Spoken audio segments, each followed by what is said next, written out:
नमः शिवाय। आज हम शिव पुराण का 53वां अध्याय सुनेंगे, जिसका नाम है बारात का ठहरना और हिमालय का बारात को विदा करना। मेरे मित्रों, ये कथा कुछ इस प्रकार है। ब्रह्मा जी बोले, जब करुणा निधान भगवान शिव जनवासे में पधार गए तो हम सब मिलकर कैलाश लौट चलने की बातें करने लगे। तभी वहां पर पर्वतराज हिमालय पधारे और सभी को भोजन का निमंत्रण देकर वहां से चले गए। तब सभी देवताओं, ऋषि मुनियों और अन्य बारातियों को साथ लेकर भगवान शिव, मैं और श्री हरि विष्णु भोजन ग्रहण करने हेतु नियत स्थान पर पहुंचे। वहां द्वार पर स्वयं शैलराज खड़े थे। उन्होंने सर्वप्रथम महादेव जी के चरणों को धोया और उन्हें अंदर सुंदर आसन पर बैठाया। तत्पश्चात शैलराज हिमालय ने मेरे श्री हरि, देवराज इंद्र सहित सभी मुनियों के चरण धोए और यथा योग्य आसनों पर हम सबको आदर पूर्वक बैठाया। वहां शैलराज हिमालय अपने पुत्रों एवं बंधु बांधवों सहित कार्य में लगे हुए थे। उन्होंने हमारे सामने अनेक स्वादिष्ट व्यंजन परोसे और हमसे ग्रहण करने के लिए कहा। तब सभी ने आनंद पूर्वक आचमन और भोजन किया। तब गिरिराज बोले, हे देवेश्वर, आपके दर्शनों से हम आनंदित हुए हैं। आपसे एक प्रार्थना करते हैं कि आप बारातियों के साथ कुछ दिन और निवास करें। इस प्रकार शैलराज भगवान शिव से कुछ दिन और रुकने का आग्रह करने लगे। उनकी ये बात सुनकर भगवान शिव बोले, हे शैलेंद्र, आप धन्य हैं। आपकी कीर्ति महान है। आप धर्म की साक्षात मूर्ति हैं।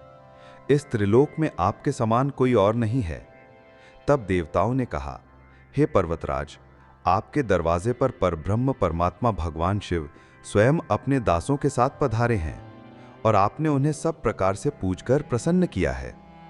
तब शैलराज हिमालय ने दोनों हाथ जोड़कर भगवान शिव से प्रार्थना करके कहा कि भगवान, मुझ पर कृपा करके आप कुछ दिन और यहाँ रुककर मेरा आतिथ्य ग्रहण करें। गिरिराज के बहुत कहने पर भगवान शिव ने वहां ठहरने के लिए अपनी स्वीकृति प्रदान कर दी। तब सब हिमालय से आज्ञा लेकर अपने अपने ठहरने के स्थान पर चले गए। तीसरे दिन गिरिराज हिमालय ने सबको आदरपूर्वक दान दिया और उनका सत्कार किया। चौथे दिन विधि पूर्वक चतुर्थी कर्म किया गया, क्योंकि इसके बिना विवाह को पूर्ण नहीं माना जाता। जैसे ही विधि अनुसार चतुर्थी कर्म पूरा हुआ, चारों ओर मंगल ध्वनि बजने लगी। महान उत्सव होने लगा। नगर की स्त्रियां मंगल गीत गाने लगी, कुछ तो प्रसन्न होकर नाचने भी लगी। पांचवें दिन सब देवताओं ने गिरिराज हिमालय से कहा कि हे पर्वतराज, आपने हमारा बहुत आदर सत्कार किया है। हम सब भगवान शिव के विवाह के लिए यहाँ पधारे थे। आपके सहयोग से शिव पार्वती का विवाह आनंद पूर्वक हर्षोल्लास के साथ संपन्न हो गया है। अतः अब आप हमें यहाँ से जाने की आज्ञा प्रदान करें। परंतु गिरिराज हिमालय स्नेहपूर्वक बोले, हे भगवान शिव, ब्रह्मा जी, श्री हरि विष्णु, देवराज इंद्र, अपनी प्रिय पुत्री पार्वती के कठिन तप के कारण ही आज मुझे ये सौभाग्य प्राप्त हुआ है कि जगत के कर्ता, पालक, संहारक सहित सभी देवता और महान ऋषि मुनि एक साथ मेरे घर की शोभा बढ़ाने आए हैं। आप सबकी एक साथ सेवा करने का जो शुभ अवसर मुझे प्राप्त हुआ है, उसका पूरा आनंद आप मुझे उठाने दीजिए। हे देवाधिदेव, अपने इस तुच्छ भक्त पर इतनी सी कृपा और कर दीजिए। इस प्रकार पर्वतों के राजा हिमालय ने अनेकानेक तरीके से सब देवताओं सहित शिव जी की बहुत अनुनय विनय की और इस प्रकार उन्हें हठपूर्वक कुछ दिन और रोक लिया।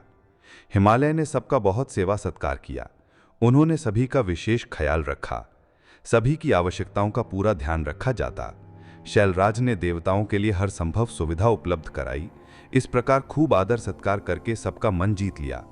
जब बहुत दिन बीत गए, तब देवताओं ने शैलराज हिमालय के पास सप्त ऋषियों को भेजा ताकि वे देवी मैना और उनके पति पर्वतराज हिमालय को बारात विदा करने के लिए तैयार करें।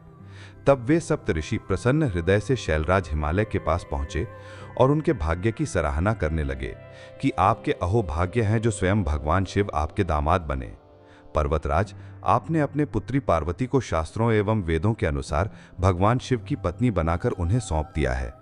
कन्यादान तभी पूर्ण माना जाता है जब कन्या को बारात के साथ विदा कर दिया जाता है। इसलिए आप भी सहर्ष देवी पार्वती को भगवान शिव के साथ सादर विदा कर दीजिए, तभी कन्यादान की रस्म पूरी होगी। तब मैना और उनके पति गिरिराज हिमालय बारात को विदा करने के लिए राजी हो गए। जब भगवान शिव और सभी देवता और ऋषि मुनि विदा लेकर कैलाश पर्वत की ओर चलने लगे तो देवी मैना जोर जोर से रोने लगी और बोली, हे कृपा निधान भगवान शिव, मेरी पुत्री पार्वती का ध्यान रखिएगा। मेरी पुत्री आपकी परम भक्त है। सोते जागते वो सिर्फ आपके चरणों का ही ध्यान करती है। आप सदा उसके हृदय में विराजमान रहते हैं। आपके गुणगान करते वो नहीं थकती और आपकी निंदा कतई सुन नहीं सकती। यदि मेरी बच्ची से जाने अनजाने में कोई अपराध हो जाए तो उसे क्षमा कर दीजिएगा। आप तो भक्त वत्सल हैं, करुणा निधान हैं। मेरी पुत्री पर अपनी कृपा दृष्टि बनाए रखिएगा। ऐसा कहकर मैना ने अपनी पुत्री भगवान शिव को सौंप दी। कितने आश्चर्य की बात है कि प्रत्येक माता पिता इस बात को जानते हैं कि बेटियां धान के पौधे की तरह होती हैं। वे जहां जन्मती हैं वहां वृद्धि को प्राप्त नहीं होती हैं। फिर भी उसकी विदाई के समय वे दुखी होते हैं। अनजाने ही अपनी आंखों से आंसुओं की झड़ी कैसे लग जाती है। अपने प्रिय पुत्री के वियोग को सोचते ही वे मूर्छित होकर जमीन पर गिर पड़ी। तब उनके मुंह पर जल की बूंदें डालकर उन्हें होश में लाया गया। तब सदाशिव ने देवी मैना को अनेकों प्रकार से समझाया ताकि वे अपना दुख भूल जाएं। फिर कुछ समय के लिए मैना और पार्वती को अकेला छोड़कर भगवान शिव सब देवताओं व अपने गणों के साथ हिमालय से आज्ञा लेकर चल दिए। हिमालय नगरी के एक सुंदर बगीचे में बैठकर वे सब प्रसन्नता पूर्वक भगवान शिव की प्राण वल्लभा पत्नी देवी पार्वती के आगमन की बाट संजोए उनकी प्रतीक्षा करने लगे। वे शिवगण प्रसन्नता पूर्वक प्रभु महादेव जी की जय जयकार कर रहे थे। और इसी के साथ यह अध्याय यहीं समाप्त होता है। इसके बाद क्या हुआ, यह आप आगे की कहानी अगले अध्याय में सुनेंगे। मुझे आशा है आप वो अध्याय भी जरूर सुनेंगे। मेरे मित्रों, ये मेरी एक छोटी सी कोशिश थी। अगर आपको ये वीडियो पसंद आई हो तो मेरे चैनल को लाइक, शेयर और सब्सक्राइब करना न भूलें। और हाँ, कमेंट में जय भोलेनाथ या ओम नमः शिवाय भी जरूर लिखें। मेरे मित्रों, मैं आपको ऐसी ही अच्छी और ज्ञानवर्धक कहानियां और जानकारी देता रहूंगा। धन्यवाद।